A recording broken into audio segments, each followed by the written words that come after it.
Do you like logical paradoxes? So do I, especially in math, because math seems like the last place where you should even find any logical paradoxes. So here's a fun one. Take all of the natural numbers, so 1, 2, 3, and so on till you get too tired to count. Take all those numbers and put them into two boxes. One is interesting and one is boring. First things first, what is an interesting number? I don't know, if a number has some interesting or unique property about it, then it is an interesting number. So for example, 2 is the only even number that is also a prime. That is a unique property. Into the interesting basket it goes. So you have these two baskets in front of you and you sort all of the numbers into these two baskets, and then you can ask yourself a question. What is the smallest boring number?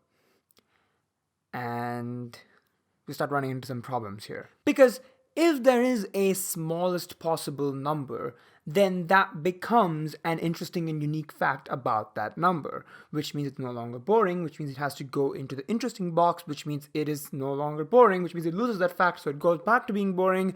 Paradox. So paradoxes are like dead ends because it means I have to stop making this video at this point and I don't really feel like doing that. So let's just pretend that this is completely fine. It's perfectly fine to do this. It's fine. Let's not think about it too hard. Well, now we've got another smallest boring number that you put into the interesting box, and now you've got another smallest boring number that you put in the other box, and on it goes, and suddenly we have no more boring numbers. All the numbers are interesting. Now, of course, we don't have to go all syndrome here and be like, well, if all numbers are interesting, then none of them are. Because that's not true. Numbers can be interesting in their own unique ways. But still feels kind of weird, right? Like, something feels off. Because if we ignore the paradox, then it looks like there are no boring numbers at all. So, let's stop ignoring the paradox. Let's tackle it head on.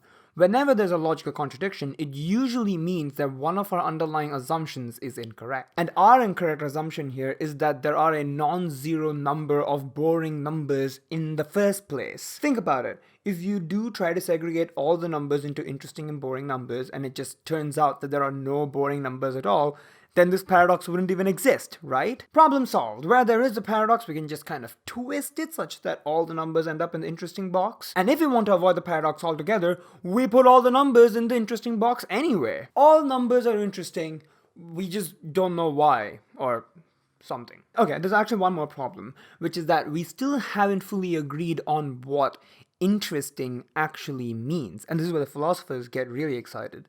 Option A is that there is an objective definition for what interesting means, in which case we fall into this problem that I've been talking about for a while now. Examples of an objective rule is something like a number is boring if it does not appear anywhere in the OEIS, which is like an online encyclopedia of weird number sequences that mathematicians, jobless people, and jobless mathematicians always keep track of. The problem, of course, then, is that once you have established this rule, you can then make a series of numbers that don't belong anywhere in the OEIS, and ta-da, now you have another OEIS sequence. Another interesting rule you can come up with is something like a boring number is a number that does not have its own Wikipedia page.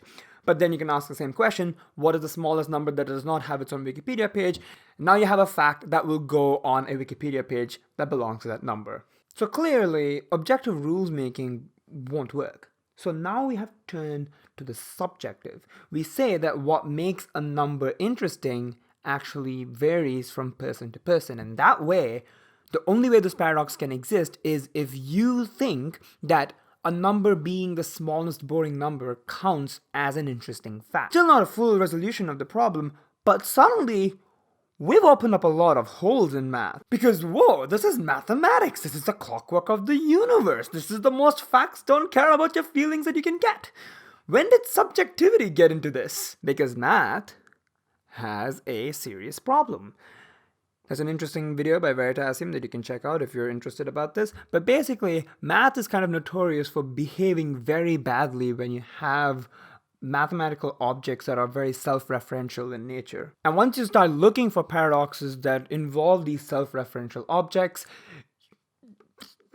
you start getting a bit worried. Here's a good one for size. You've heard of sets, this collection of objects. You can make sets in two ways. One, you can just list them off one after the other, or you can just create a general rule and say anything that obeys this rule falls into this set. And you can go full inception on this shit. You can make sets of sets and sets of sets of sets and sets of sets of sets of. So, for example, I can create a set where the rule is this set contains all the sets, the all set. And the funny property about this is, since it is itself a set, it belongs to itself. It makes sense if you think about it. But what if we do the same boring, interesting question asking thing over here? So instead of having a set that contains all sets, what if now I create a set that is made up of sets that do not belong to itself?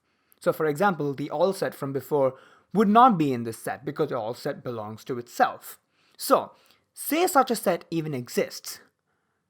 Does the set belong to itself? Okay, so that may be a bit confusing. So here's a more popular retelling of this paradox. There's a town, and there's only one barber in the town, and the barber has one rule. He will only shave the beards of those people who do not shave their own beards. He's quirky.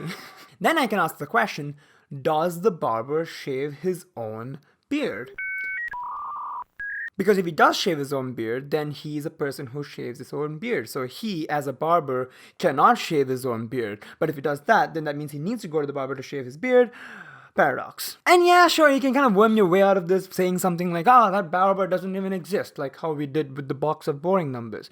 Or we can say something like, maybe the barber doesn't need to shave himself. But all of that kind of misses the point that this is really a wordy explanation for what is a really precise rule in set theory. And what this rule seems to do is to create a set where it both belongs to and does not belong to itself, which is bad. And it's stuff like this that starts opening up some pretty serious questions in the logical consistency of mathematics. The way how modern mathematics deals with this paradox, also known as Russell's paradox, is by basically saying, hey, you can't go around making whatever kind of set you want, which, in my opinion, isn't really a solution. If you're a logician, please don't kill me. Also, math being terrible with self-referential objects is very closely related to Gödel's incompleteness theorem, which basically kind of says that there will always be true statements that can never be proven asterisk. Look, ultimately what I wanted to demonstrate in this video is that math works, but math is not perfect. Because the closer you go looking for problems, the more they will appear, and the more you try to come up with like clever ways to dodge them,